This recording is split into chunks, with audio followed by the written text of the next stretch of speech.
What up, what up, what up? Welcome back to my channel. I'm Roxora, and here we do all things Magic the Gathering. Today we're actually playing Standard for the first time in quite a while. I used to do so much Standard, it kind of was the main thing that I used to play. Yeah, with other formats on Arena and just getting into CDH and other things, haven't really played Standard in quite a while. But hearing about a lot of good things about the Standard format with the release of Wilds of Eldraine, as well as just Wizards kind of reaffirming their desire to make Standard into a good format, and kind of have that be the kind of main focal point of Magic. Made me want to take another look, as well as the results from the Mythic Championships, seeing a lot of interesting decks pop around. So yeah, gonna take a look at this list that was piloted by Anthony Lee to a 4th place finish. Before we get into the actual deck list, if you enjoy this content and you find it valuable, remember, like, comment, subscribe. That stuff really helps me out. Lets me know what kind of content you guys like, and means I might do more of it. If you guys like Standard, you guys want more Standard coverage from me, then please let me know. In whatever ways that you can.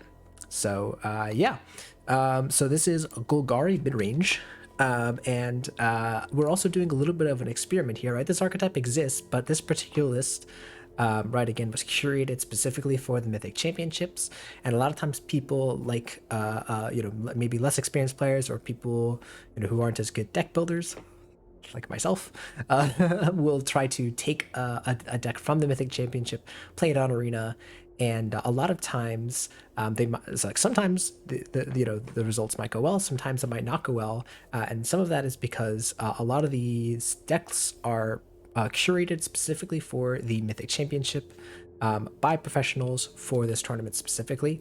So a lot of times there's going to be a lot of preparation, there's going to be a lot of metagaming, there's going to be a lot of research that goes into exactly what 75 cards you're going to include, aside from just what archetype you're going to play, right? And so sometimes those don't exactly port over to Arena because the metagame is different, or even to your local game store, or even to, right, maybe a slightly larger tournament, even like a GP or something like that. The metagame or the types of decks that you should be expecting to see completely different. So yeah, I think it's going to be really interesting to play this list. Right, and then maybe even look at another Golgari midrange list that's more stock, right, or more akin to playing on Arena, and seeing the differences and maybe what that's like. So yeah, should be an interesting situation. I'm interested to see, like, is this just amazing and I just clobber people, or is some of the card choices a little off and some of these cards might be dead in my hand or look kind of silly. But first, let's go over a couple of cards. I'm not going to go over things like Duress or Cut Down. Should be pretty standard go for the throat, right? Some of the new cards here: Mosswood Dread Knight, 2 mana, 3/2 trample. When it dies, you can cast it from your graveyard as an adventure till the end of your next turn, and the adventure is you draw a card or you lose 1 life for 1 and a black. So very interesting design with this new kind of take on adventure. A lot of the adventure cards in this set are not particularly curve effective, or don't always make sense to play the adventure first and then the creature. Right, so like think about kind of like the opposite of like Brazen Borrower and Bone Crusher Giant, right? Those cards you pretty much would always play the adventure side first, get that value, and then play the other side, the creature half. Whereas a lot of times with this card and with some of the cards that we'll see, it's actually more effective to play the front side of the card and then play right, have it die and then play the adventure, right? This card just being a 3/2 trample, already amazing, right? You kind of want to use this as, again, a card that your opponent doesn't really want to kill, right? Because then you just get a free card off of the adventure, and then you get the 3/2 back, right? It goes into exile, and you can play it as the Dread Knight once again. So very interesting card, and I kind of like this design when it comes to adventures, right? It doesn't always make sense to play the adventure first. Sometimes you are going to play the front side, the creature side, without doing anything. Kind of the same thing with Bramble Familiar here, right? 2 mana for 2/2 that taps to add a green. You can pay 1 and a green, tap it and discard a card to bounce it to your hand. And then if you have it in your hand, right, you can pay 7 mana, mill 7 cards, and put a creature, enchantment, or land card from among the milled cards onto the battlefield, right? So you get a creature, and enchantment, hopefully not a land, because I feel like that would be not so good, right? But, right, so you get a really powerful creature or enchantment onto the battlefield. So yeah, again, this is another one of those cards of like, you really don't want to play the adventure side first. If you are able to play the creature side, you're probably going to do that, and then later on maybe bounce it, or just have it on the battlefield as a 2/2 that also produces mana, right? It's pretty fine by itself, but you still have that upside of casting Fetch Quest. What else we got going on here? So we have Terra Sunder, a lot of one-ofs here in Terra Sunder, Tenacious Underdog, and Misery Shadow. These three are kind of interesting as one-ofs, right? Terra Sunder getting rid of most of pesky enchantments of things like Wedding Announcement, or also Virtue of Persistence, which we'll talk about. Tenacious Underdog here as a one-of, again, because primarily Dread Knight is the card that we're wanting to cast on turn 2. But Tenacious Underdog is also a nice card advantage creature, right? It's another card that your opponent doesn't really want to kill, but is good as a one-of, right? And kind of doesn't need anything else, because having multiple of these in your graveyard doesn't really benefit you if you're never really putting 2 of these onto the battlefield with the Blitz ability very often, if ever. So only having one of these means, if you draw it, great. It's you can use it for card advantage. You're never really going to draw multiples of it and feel like it's pretty bad in multiples. So, and then Misery Shadow here, primarily used for the effect for shutting off death triggers, right? It says if a creature an opponent controls would die, exile it instead. So there's a couple of pesky creatures, again, kind of like the Dread Knight and things like that, that have these death triggers, and having a one-of out, right, so to speak, to just shut off all of those interactions is really could be in my opinion, in my mind, really powerful. We have a bunch of bangers here in the mid section here and at the top end. Graveyard Trespasser, fantastic card. Liliana of the Veil, we know this card. Sun of the Lost lore is here primarily for the graveyard interaction, but also can do some shenanigans with adventures, so that's kind of interesting.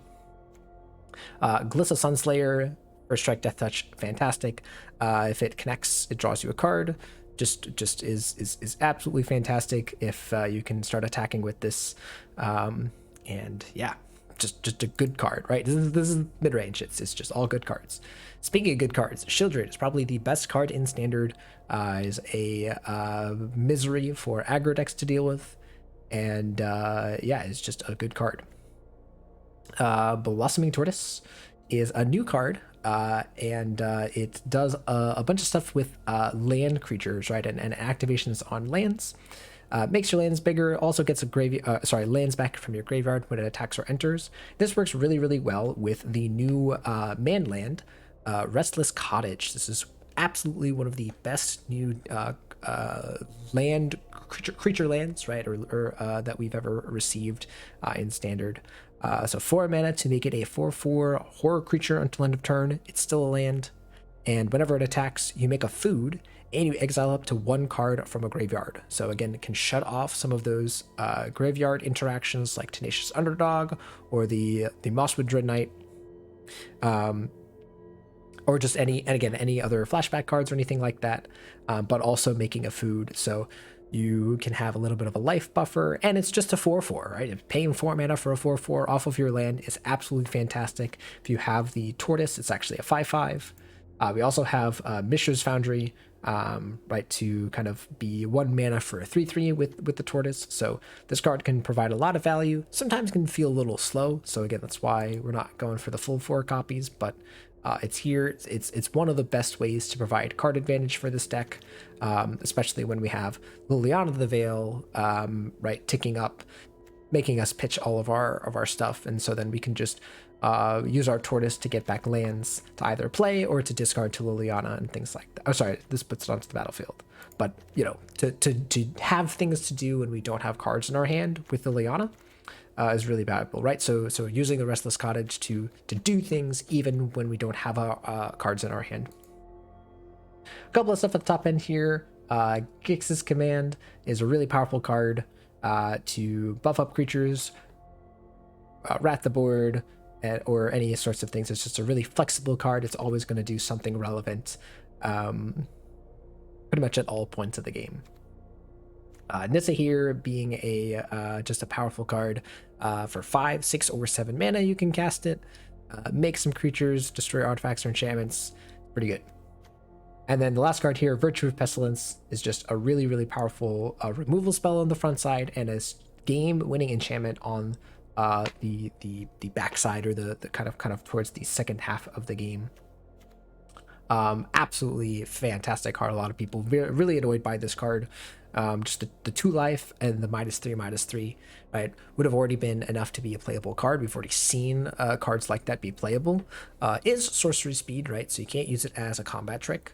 But you know, that's no price for being attached to, again, this late game powerhouse enchantment. And that's one of the best hits off of the Bramble Familiar. But again, that's really a dream scenario. Again, probably going to just get something like a Tortoise or a Shieldred off of the Bramble Familiar, but there's still this nuts scenario. Nothing crazy in the lands besides, again, the creature lands.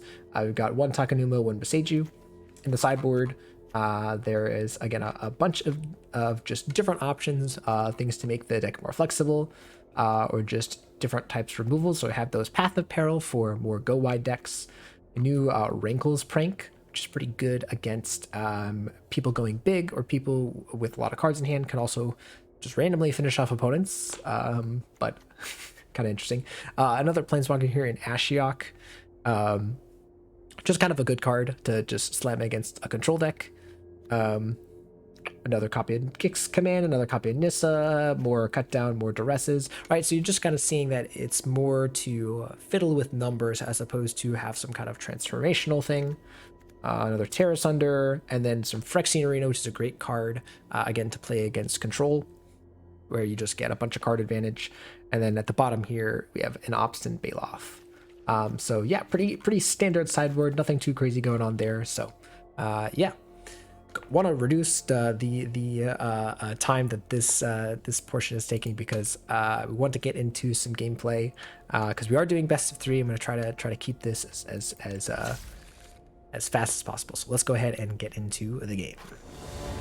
All right, we won the die roll. We're going to play here, and yeah, this hand is absolutely fantastic, right? We have Bramble Familiar. We even have a Virtue of Pestilence if we really want to remove a creature early.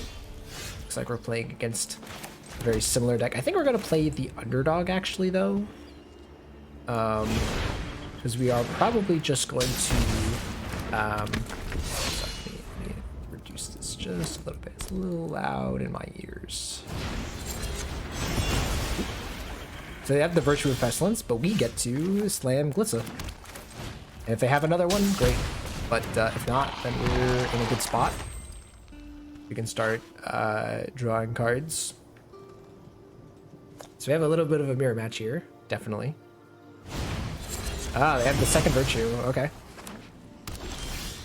What is that? Oh, they have... Ooh, they're actually Obzon. All right, well, we're gonna slam the Tortoise. I think that's what we're gonna do here. All right, take the Linoir Wastes. Build over a Virtue. Okay. And actually, this is okay because we'll maybe get to ramp towards Virtue.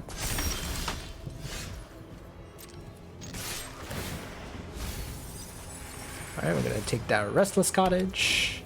And so you can already see how good Blooming Tortoise can be. Yeah. I think we'll play that.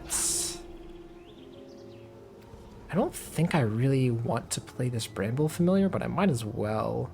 Right? Oh, I guess I can also, if I'm casting this next turn, I might as well cast this now. Yeah. Get some life back as well, which is nice.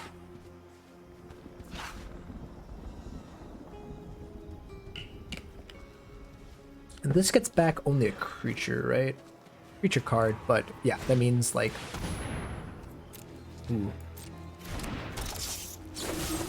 gonna go ahead and go for the throat this. And we should be set to just cast this Virtue. Yeah, dang. We'll go ahead and attack first, but...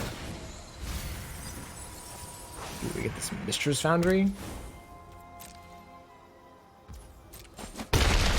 Yeah, I'm just gonna slam this Virtue. This is very interesting. Yeah, definitely didn't want that shutting down the graveyard. Obviously, they can kill our Virtue, but that's okay. Could also just like fetch quest afterwards.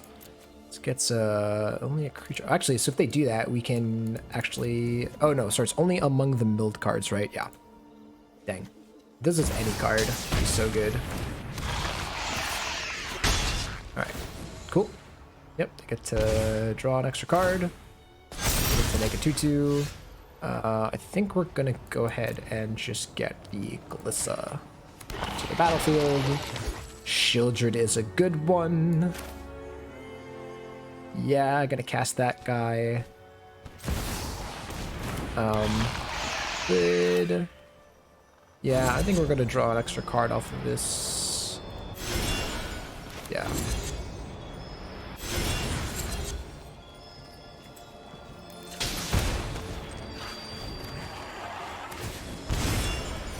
Oh, I forgot about that. Actually, that's pretty cool with Shieldred. Yeah, we'll just cast it.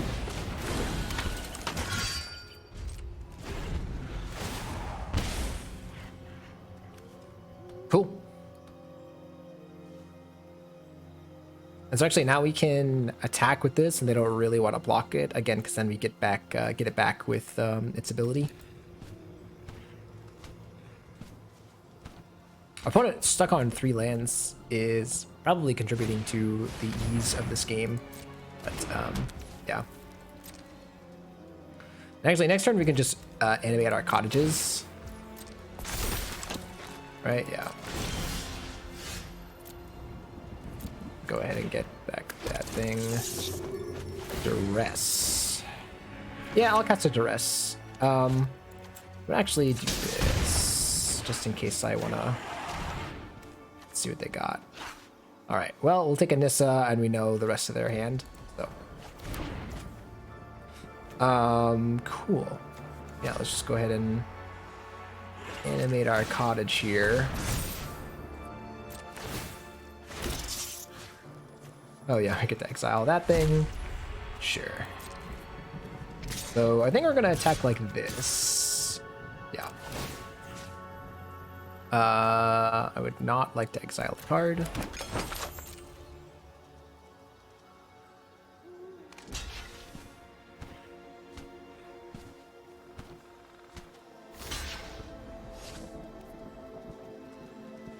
Sure.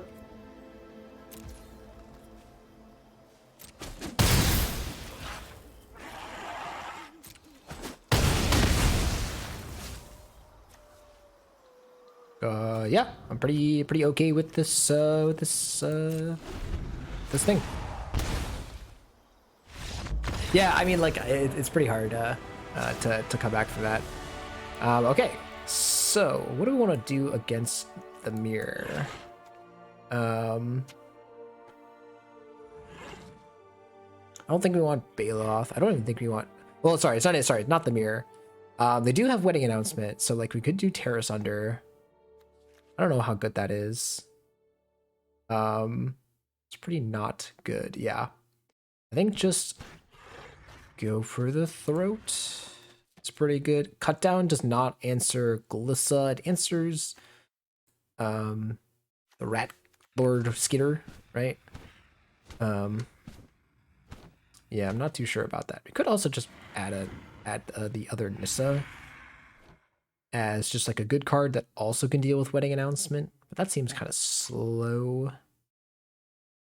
Honestly, I'm not sure what I'd really want to change much more than just adding the Go for the Throat. Duress, I don't know how much Duress I want, because again, they have a bunch of creatures. The one Duress was fine, right? Or a couple Duresses was fine.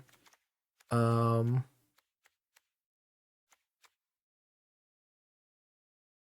they have anything that the Misery Shadow really did? I think so.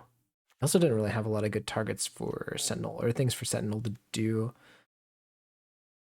I'll kind of cut down, just because again, it didn't seem like there were a lot of good targets. I could cut another one for Nissa. I already have Go for the Throat. It is also of note that we're going to be on the draw. Yeah, I don't know. Let's just try this. I don't really know of like what sideboard decisions I should be making here. Could be a Phyrexian Arena matchup, but I don't know. This hand seems fine. Bramble Familiar and Graveyard Trespasser are good cards. It's a little land heavy, but again, Terra Sunder also is a good card against Wedding Announcement. So we can, like, you know, turn 1 Cottage, turn 2 leave up Terra Sunder. They got sure. At this point, I think I'm just gonna cast the Familiar, just because I think most likely what they're gonna do is they're gonna play the Dread Knight. If they play the sure. That is a very wow. They still have not drawn a land. That sucks. Because now we're gonna play Gulsa, and they're like really in a tough spot where it's like, yeah, if they play this, like, it just dies. Okay, this casts Wedding Announcement. That'd be unfortunate, but oh yeah, they also just have removal for it, which is fine.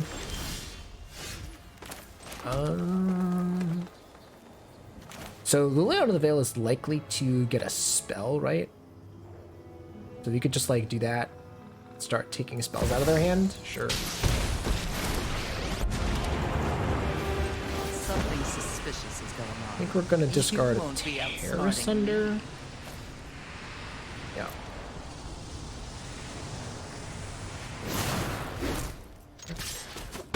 That might mean that they have another Wedding Announcement in their hand, which, if they do, we can, like, Nissa and kill the Wedding Announcement.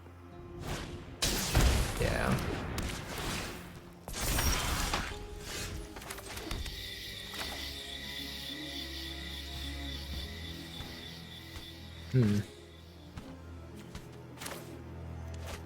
So if it casts this for 6, it's 2 fewer loyalty, yeah.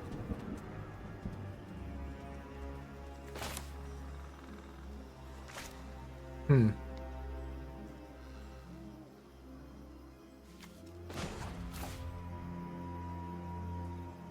think we're gonna tick up first. I'm gonna discard the Trespasser. Yeah. Sure. I think at this point, yeah, I will just do that. We are going to kill the Wedding Announcement. Now we just have 2 Planeswalkers. We have a removal spell. If they have a third Wedding Announcement, like, maybe. But I think best case scenario is like they cast like something like the Dread Knight or something. I don't know. That's even better. Like, I do not care. Oh, that's great, right? So now we can play Shieldred, tick up Liliana, take another spell out of their hands, and then make a big beater. Yeah, I mean, what else did you expect? All right. I mean, opponent got a little unlucky drawing a bunch of lands, but you also just see like how powerful some of these cards are on the just individually and also just like as a whole. All right, here for another match. We did not win the night roll this time. I'm gonna keep this. We've got like a 2-drop. We've got a good a couple of good removal spells. So we can always draw lands. I don't know. I changed my mind. I think we're gonna do this. We'll keep this. It's just not as good, but at least we have a couple of better spells in our hands. Looks like we have another mirror match without the Golgari. All right, I'm gonna duress first, and if there's another instant, or sorry, another non-creature spell for me to take, I'll take it. Okay, so they have Tortoise, Shieldred, and then these. Okay, so I'll take Go for the Throat. Duress away, tear asunder. Yeah, and then we have 2 removal spells for their creatures. Which is pretty hot.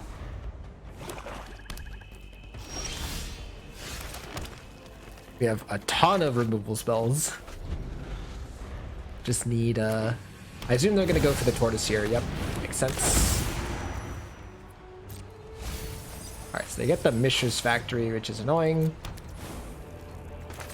Just gonna go ahead and go for this now.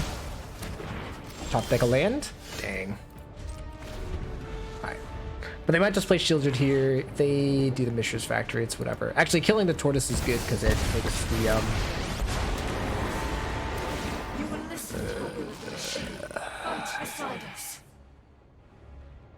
dang, this is rough. Alright, we draw land. Nope. Cool. This is really bad. Yeah, it's really, really bad. Off you go. So I'm gonna make another 5/5. They could even kill our Liliana. I'm just gonna draw. Okay. So, what do I do here? Could try and get more lands with Blossoming Tortoise. I also don't even want to activate Liliana, right? Because it's just like gonna put me down even more. I think my best play, is that true? Maybe I just discard this Tortoise. It's like I gotta start hitting this Nissa. So I'm definitely casting Shieldred. It's a question of how relevant this Tortoise is gonna be, right? It's pretty relevant. Yeah, this Nissa is hurting.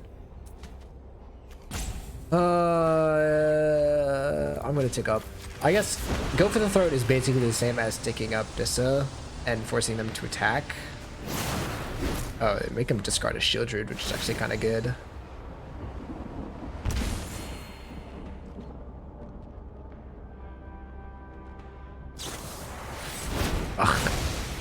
Alright, I think we're done.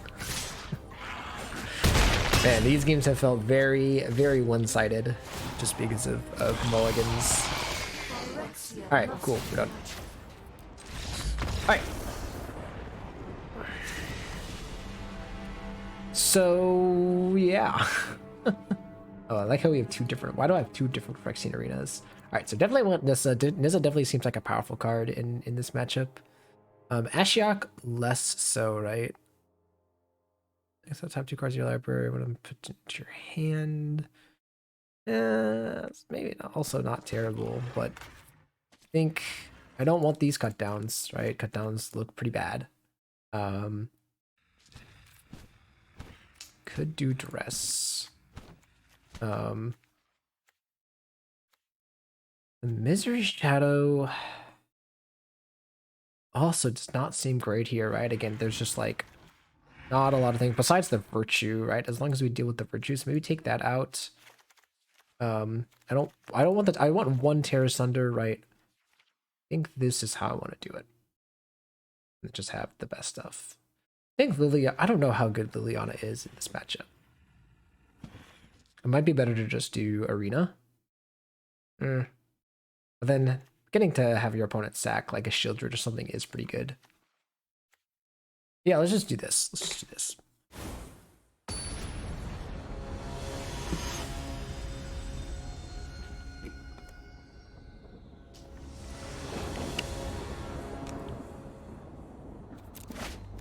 Alright, so definitely not keeping this. Right, it's just like way too slow. We don't have good lands. Yeah. Alright. Man, this sucks. I'm gonna keep. I'm gonna put back a death cap and hope that we draw into something, and our opponent does not have duress before we are able to. Okay, sweet. Cool.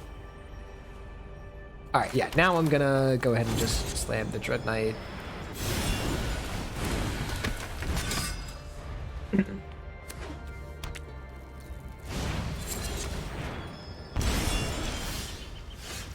Cool.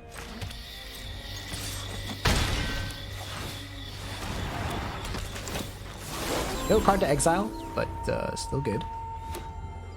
And if our opponent just plays the Dread Knight here, it's not that good. Glissa is awesome for me because we just have that. I'm so glad I kept in the Liliana, right? Get to beat him down. Bam.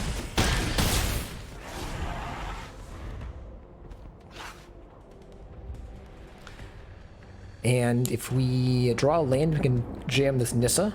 And this could be pretty good. All right, there's a land.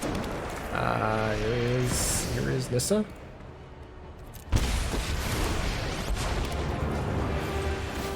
We are going to take up the Liliana, because then again we can make our opponent sacrifice. Oh, that's really rough. That's really rough.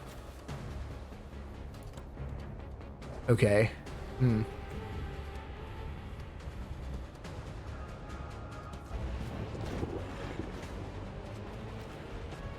Dang. That's kind of weird that just because we had the Liliana. Dang. We can block with a Dread Knight here.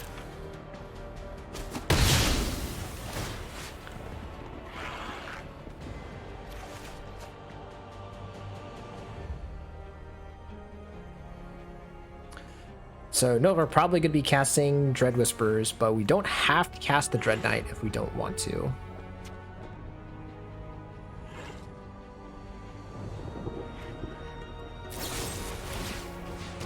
Okay.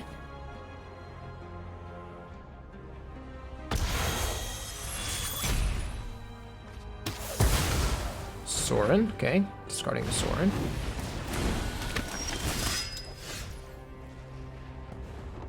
Sure, yeah, so that kind of works, right, with what we're doing, right? So play the Underdog.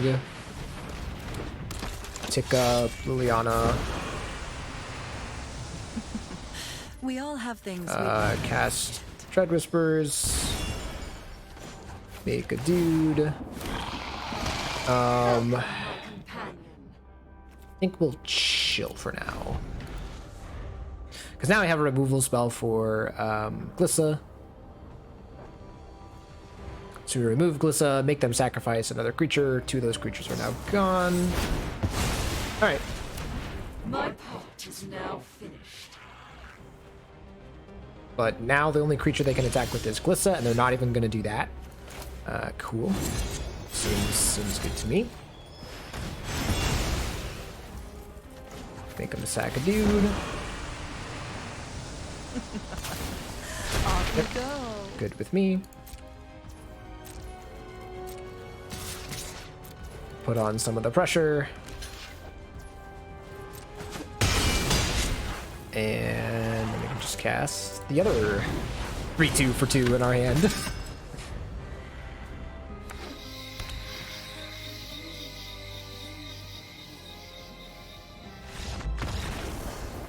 Cool. Yeah, so you see there exactly what happens when you cast the Dread Knight on turn 2, when you cast Dread Whispers on turn 2 as opposed to the actual Dread Knight.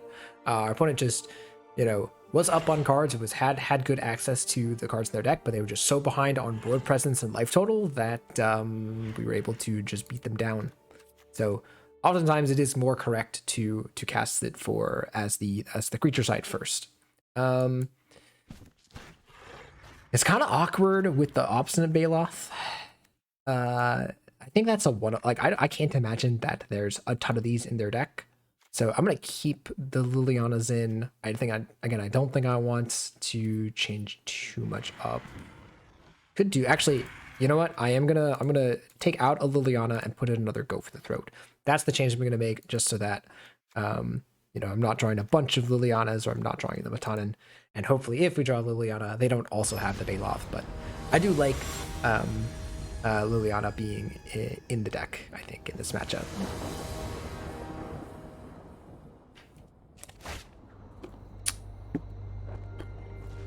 Right, that was an easy mulligan.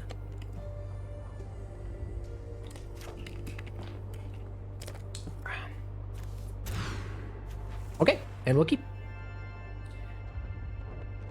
Mana is a little painful here with the literal race, but that's okay. What do I want to get rid of? We could get rid of the Sentinel. The Sentinel doesn't do much, right?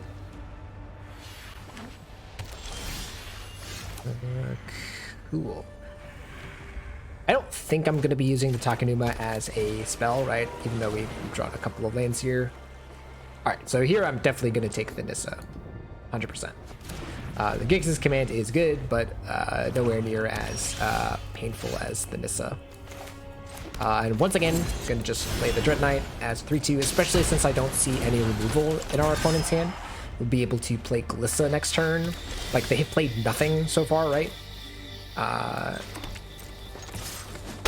Get to play Glissa. They're going to play Shieldred. We're going to Liliana, make them sacrifice it. And that's going to be... We're going to be in such a strong position. Alright, cast your Shieldred. Tortoise? Okay, Tortoise is good too. Tortoise is also powerful.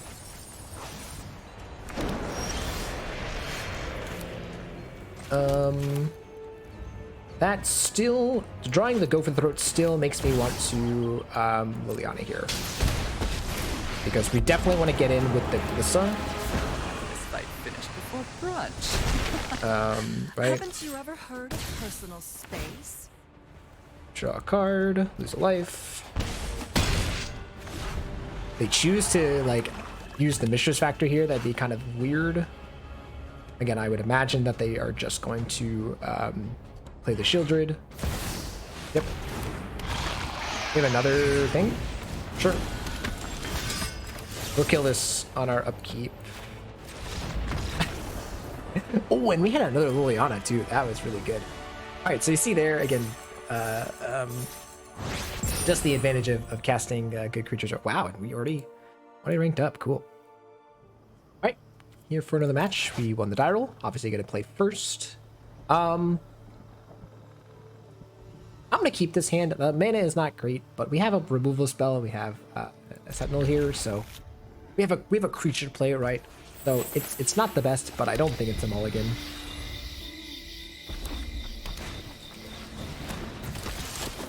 Okay. I'm gonna snap off this Virtue, probably. While I can.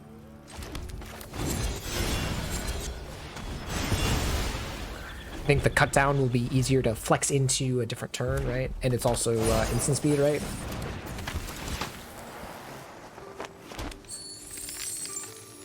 Sure. The chick. Got the chick. Alright, yeah, we're just gonna... Oh, we could? Yeah, that was kind of interesting. We could have... Pay 2 if you do return it from gravity to battle, attacking with a counter on it. No, I think we're just gonna... Ooh. We can put this card back into our hand. Wow, that card's really good. Okay. We just got another removal spell that also gains its life against mono red. Cool. Wow. You got it. If you have Lightning Strike, you have Lightning Strike. They have Lightning Strike. Who would have thought? Cool. I think we're just gonna play the Tortoise. You get a cottage. Cottage. Cottage it up. Sure.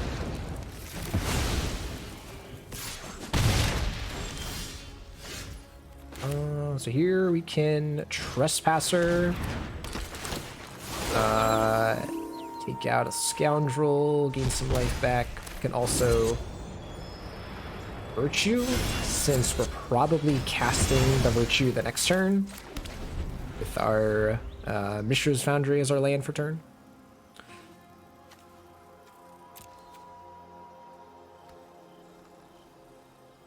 And yeah, unless our opponent's 4 cards are astounding, don't see our opponent getting back into this game as fast. You attack with 3 or more creatures. So yeah, the Trespasser will be able to take that out, and then we can just get back. Let's with Virtue. Cool. Yeah, so you also see how Tortoise can also fuel the Virtue of Persistence. Oh my goodness, and then they have to discard a card. Discarding a Squee, okay.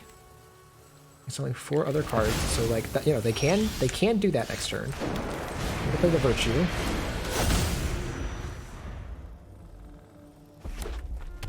So yeah, if they do the Squee, right, that's still good.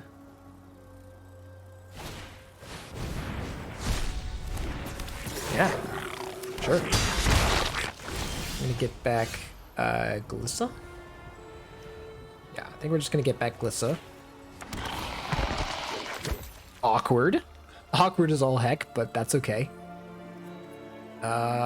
We could attack with the Cottage. Yeah, actually attacking with the Cottage does not seem terrible. So we have a cut down and a thing that we can use. Decline. Cool. T-Swizzle. There's the adversary. Sure, you got a bunch of creatures, but no way to actually help yourself get through. And yeah. Cool. So Gix's command is pretty good, right, in this matchup of destroy each creature with power 2 or less. That's pretty good. Also, just Obstinate Baloth being a 4/4 that enters and gains you 4 life is also pretty good. I think this is the matchup where Liliana the Veil comes out. It's just too many times our opponent's going to be able to empty out their hand before us. But this is a cut down matchup and might not be a duress matchup. They had a bunch of creatures, right? Like their spells were Lightning Strike and Nihiri's Warcraft. Could have a Go for the Throat. Yeah, Go for the Throat might be okay. I don't know about the Path of Peril. I guess like it's good. Maybe like Misery Shadow for it. For 1, just to try it out. Because again, I also don't think this is a Misery Shadow matchup. Just a 2-mana 2/2 that doesn't really do anything. Yeah, we'll do that.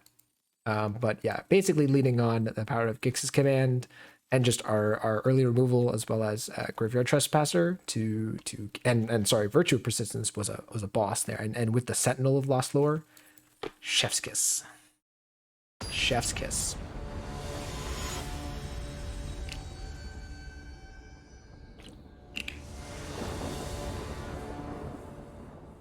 All right.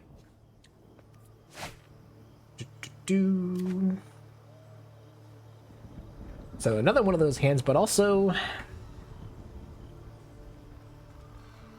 think this might be enough, right? If we just draw a couple of spells, I think we'll be okay. I'm gonna play the Cottage. If they have a 2-drop, Haste. Okay. I mean, this gets a treasure or it gets +1/+1, right? Which is probably fine. Cool. Yeah.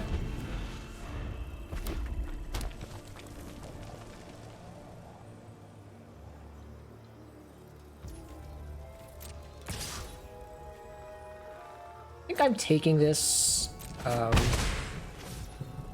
Okay, interesting. All right, at this point I might just cut it down. Playing a little bit with my life total here, but I kind of was thinking that they would play another creature, but I think they know that I'm holding up removal. Graveyard Trespasser is a nice one. We're gonna play the Mishra's Foundry here. So here, if they have the lightning strike, so first of all, we gain some life back, which is nice. But also, if they have the lightning strike, they have to take 2 cards out of their hand. Sure. So now, really, any spell that we draw from this point on is going to be castable, is going to be good, right? Shieldred. That's really good. It's really good from our opponent. Props to them. I think we're gonna just Mishra's Foundry and hit the and hit the Planeswalker because kicks his command creature, right? So we can't even kill. Yeah, we can't even kill this thing. Dang.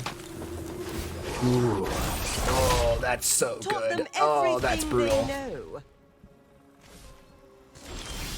Okay. All right. So we can cast. Oh, this is sorcery speed. So I can kill their 2 creatures, or I can kill this thing and get back Graveyard Trespasser. Dang. Yeah, this is a really not great hand.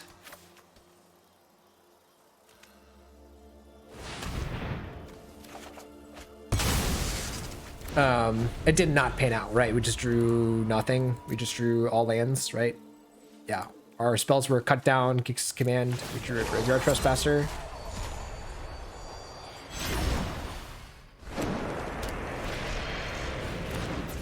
Dang. Oh my goodness. Alright, cool. We are 100% dead. Yeah. 100% dead. The deadest of dead. Gix's command not be that good.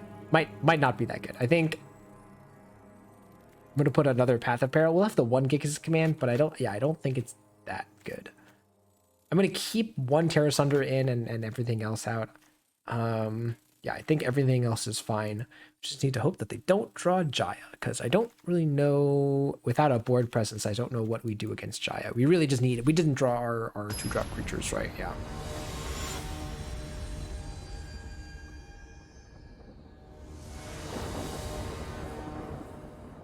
All right, we have to play first, and this hand is astounding, right? We just have the perfect removal pieces, including Virtue, and then Glissa.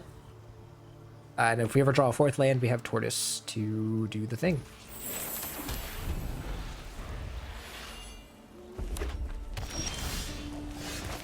Cool. Just gonna play land go. One is gonna play some cards. Sure. I'm gonna cut down this now, and then just untapping Glissa. It's a bit awkward. Again, really hoping they don't have Lightning Strike. Oh, thank goodness. Oh my goodness, that's so good. I think I'm okay with them trading. Okay. Draw a card. And actually, this is good because I get to do this. Virtue. Sweet. And now we're in a really nice spot where we have creatures on board. We have another removal spell in hand. We have Glissa drawing us extra cards. Yeah, if our opponent can't remove Glissa, the game gets much easier from there.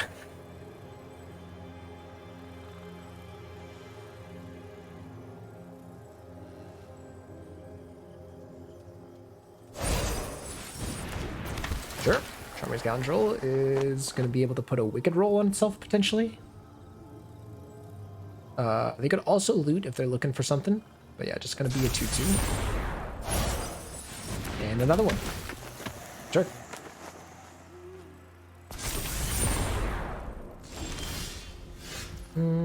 So I'm going to go ahead and just attack with both. I think we are safe to be on the beatdown at this point.